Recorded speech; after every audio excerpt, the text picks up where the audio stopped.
जय हिंद बच्चों, हमारे YouTube channel the SR academy में आप लोग का स्वागत है। आज की जो वीडियो है वो क्लास 11th के लिए है। इससे पहले इंग्लिश का जो है पार्ट 1 और पार्ट 2 जो है अपलोड कर दिया गया है। इस वीडियो के डिस्क्रिप्शन में आप जाके चेक कर सकते हैं। और ये जो अभी देखने वाले हैं ये पार्ट 3 है। ये जो नया सेट तैयार हुआ आप लोग के क्वेश्चन बैंक के आधार पर सेट किया गया है।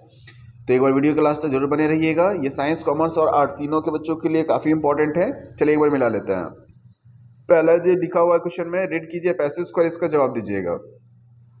अल्बर्ट आइंस्टाइन के बारे में बताया गया, सॉरी अल्बर्ट नहीं, एडिशन के बारे में बताया गया है, जिनका जन्म जो है 11 फरवरी 1847 में अमेरिका में हुआ था और वो एक महान साइंटिस्ट है। अब इसको पूरा पढ़ लीजिएगा, हम लोग सीधा क्वेश्चन आंसर पर आते हैं। पैराग्राफ दिया हुआ है, पैराग्राफ पढ़िएगा। लिखा हुआ है कि आइंस्टीन वाज द डैश, क्या थे आइंस्टीन? टीचर थे, साइंटिस्ट थे, फोटोग्राफर थे या डॉक्टर थे? तो अभी अपन ऊपर देखे हैं तो ये क्या थे? साइंटिस्ट थे। लिखा हुआ है व्हाट डिड ही इन्वेंट, उन्होंने किस चीज़ का इन्वेंट किया था? ऊपर पैरा पढ़िएगा, आपको पता चलेगा कि ये ऐसे भी आप लोग जानते होंगे, अगर साइंस में रुचि रखते होंगे तो आप लोग को मालूम होगा। उन्होंने इलेक्ट्रिक बल्ब के बारे में, इलेक्ट्रिक फैन के बारे में, टेलीफोन और टाइपराइटर्स के बारे में खोज किया था। आप चाहे तो इसमें से आप लोग देख सकते हैं। क्वेश्चन नंबर आते हैं आपके फोर्थ में, थर्ड पे। With the help of general लेफोर्ड he dash, किसकी सहायता से उन्होंने क्या किया था? यानी कि आपका जो आपका जनरल लेफोर्ड था उन्होंने क्या किया था? एस्टैब्लिश किया था एक फैक्ट्री को, यानी ऑप्शन नंबर बी हो जाएगा, एस्टैब्लिश्ड। आगे लिखा हुआ है गिव द मीनिंग ऑफ सर्वल, कह रहा है कि सर्वल का क्या मीनिंग क्या होता है? तो इसका मीनिंग होता है वेरियस। ठीक है, चलिए आगे आते हैं। General Lefford has helped additions with dash to setup building, कितना रुपया खर्च किया गया था उसको सेटअप करने के लिए? तो इसका जो सेटअप हुआ था वो $40,000 था। चलिए क्वेश्चन यहाँ तक समझ में आया होगा।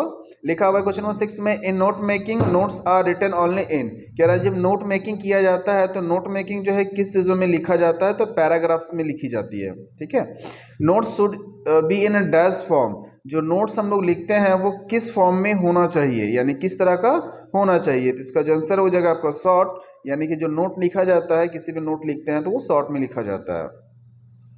क्वेश्चन नंबर 8 पे आता है, a formal letter start with, जब फॉर्मल लेटर हम लोग स्टार्ट करते हैं वो किस जगह से स्टार्ट होता है? तो सेंडर एड्रेस से, जहाँ से एड्रेस भेजा जाता है वहाँ से स्टार्ट। आप लोग कैजुअल जानते होंगे इसके बारे में। आगे लिखा हुआ है letter to it the editor or return, कह रहा है जब एडिटर को लेटर लिखा जाता है तो किसको लिखेंगे? न्यूज़ वाले को, स्कूल वाले को, कॉलेज वाले को या क्लब वाले को? तो एडिटर को लिखा जाता है तो न्यूज़पेपर वाले को होगा। क्वेश्चन नंबर 9 का हो जाएगा ए। क्वेश्चन नंबर 10 पर आइएगा, reporting of a event is done by, जब कोई रिपोर्टिंग किया जाता है तो उस इवेंट को क्या कहा जाता है? तो इसे फर्स्ट हैंड इंफॉर्मेशन कहा जाता है जब रिपोर्टिंग किया जाता है फर्स्ट टाइम में। आगे बढ़ते हैं, the purpose of inventions is to, the purpose of innovation है ना? तो पर्पस जो होता है एनिमेशन का वो किस टाइप का होता है? तो वो इनवाइट करने के लिए होता है। ऑप्शन नंबर 1 कह रहा है right, sorry well writing article, जब हम लोग राइटिंग लिखते हैं आर्टिकल का, we should be the written mention in her और हिज नेम, तो कहाँ पे इसका हम लोग नाम जो लिखते हैं वो कहाँ लिखते हैं? टॉप में लिखते हैं, एंड में लिखते हैं, कि दोनों जगह लिखते हैं या कहीं भी नहीं लिखते हैं? तो इसका जो आंसर हो जाएगा आपका ऑप्शन नंबर बी, यानी कि लास्ट में लिखते हैं हम लोग इसका नाम।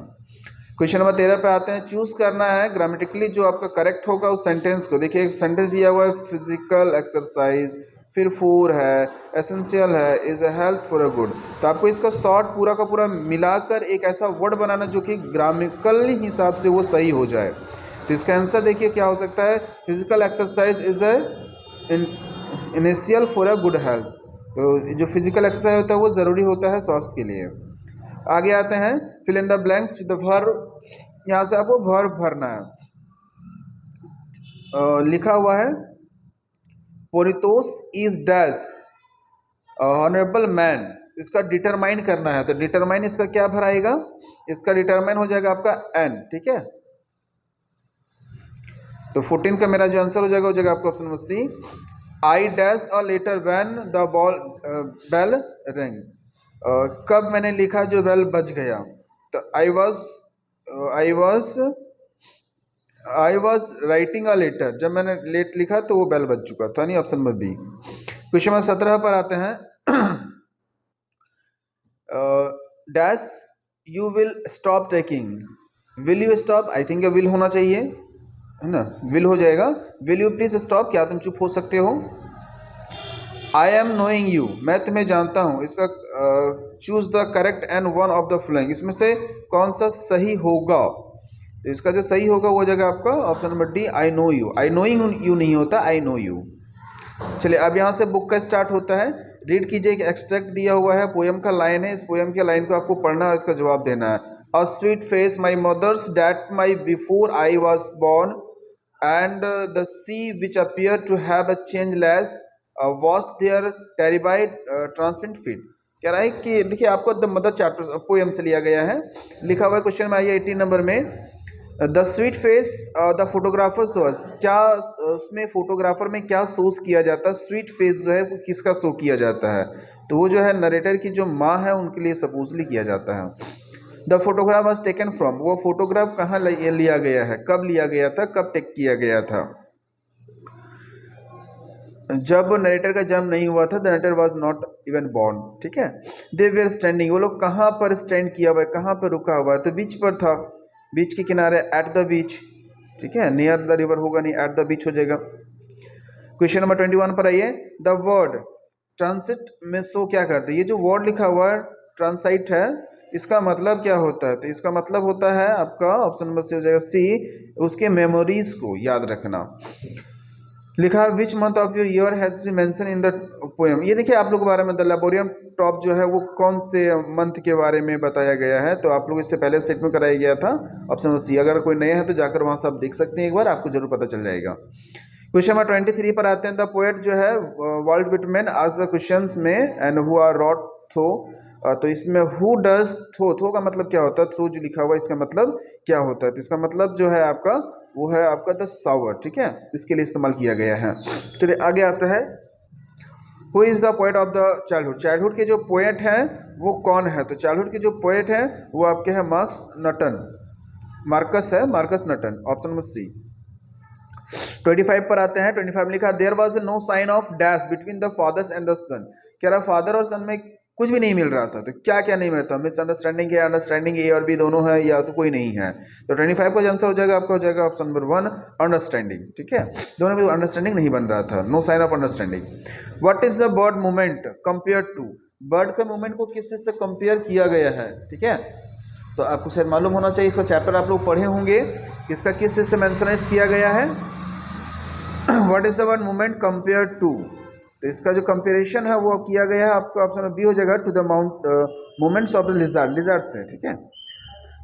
आई give back life to my origin, who is the speaker, कह रहा है इस वर्ड में हु कौन है, वो बोलने वाला कौन है, तो इसमें जो बोलने वाले हैं वो द पोएट है। ठीक है, देखा why did the grand mother not accompany accompany to author to his school in city, कह रहा है कि ग्रैंड मदर जो है वो अपने लड़के को यानी कि ऑथर को, जो उसका पोता था, उसे स्कूल में कंपनी क्यों नहीं दे पा रहा था ना?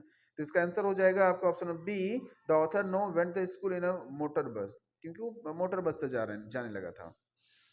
What did the sparrow do when the dead body of the mother was crying out? जब ग्रैंड मदर का मौत हो गया था तो उस समय जो स्पेरोस थे वो क्या किए थे, तो आपको शायद स्टोरी पढ़े होंगे, वो आए थे वहां पर, चपाती दिया तो उसे खाए भी नहीं थे और शांति से आकर बैठकर वहां से चले गए थे। ऑप्शन हो जाएगा द फ्यू अवे क्विकली, वो आते हैं और शांति से उड़कर चले जाते हैं। What was the name of the boat which is the author से बिल्ड ऑफ द, जो बोट का निर्माण किया गया था उस बोट का क्या नाम था, वह वो करता, इससे पहले वाले सेट में भी आप लोगों को कराया गया, आप चाहे तो वो जगह चेक कर लीजिएगा। Who accompanied the writing the round world voyage, तो इसमें कौन है इसका, तो इसका जो आंसर है हो जाएगा आपका उसकी जो डॉटर थी, उसके वाइफ भी थी, उसके साथ सभी कोई थे उस बोट में। ठीक है, आगे बढ़ते हैं।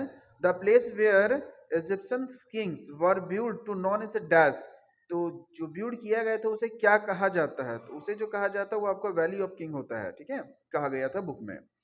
Who create the rock garden of Chandigarh, rock garden किसने जो कि उसको स्थापित किया था, तो इसका आंसर हो जाएगा नेक चंद। ठीक है, क्वेश्चन नंबर 34 पर आइए। मिलीसेंट सेंस टॉपलॉन 2, तो मिलीसेंट टैपलॉन 2 जो है आपका ऑप्शन नंबर डी हो जाएगा, केमिस्ट, केमिस्ट है। Who sorry what is a grand sorry what is a क्या लिखा हुआ है आपका, गंधप, गंधप द गैटॉड अ प्रोफेसर ऑफ, ये जो व्यक्ति है इनका नाम है, चैप्टर पढ़िएगा आपको दिखेगा, ये किस चीज के प्रोफेसर थे, हिंदी के, पॉलिटिकल के हैं, हिस्ट्री के या इकोनॉमिक्स के हैं, गंधर्व। ठीक है, तो 35 का जो आंसर है ये आपका हिस्ट्री का होना चाहिए, आप मिला लीजिएगा, हिस्ट्री का होगा। Name the author of the lesson, silk road का जो ऑथर है वो कौन है, तो इसके ऑथर जो है वो निक मैडिटन है, मैडिटन। ठीक है, 37 पे आते हैं, the world first nation wide green party was founded in, कहां पर वो ग्रीन पार्टी फाउंडेड किया गया था, तो ये जो ऑप्शन होगा हो जाएगा आपका option C, South Africa. Lastly 3 question है, जल्दी से देख लेते हैं। Where did the Aman and Murad hide the stolen white house, कहाँ पे छिपाया जाता है, कहाँ पे छिपाया था वो, तो वो जो है आपका द डिजर्ट यार्ड में छिपाया गया था उसको। Who rot the story the address, address जो लिखा गया उसके राइटर कौन है, किसने लिखा है, तो इससे जो है आपका मार्गा मिक्को, मिंको ने लिखा था। लास्ट आते हैं, Ganga saw Ratna the for the first time at, कह रहा है कि रंगा ने कब देखा था उसको फर्स्ट टाइम, तो जो फर्स्ट टाइम है वो आपका देखा गया था नरेटर के हाउस में। आप लोग इसका स्टोरी पढ़िएगा, काफी ज्यादा मजेदार है।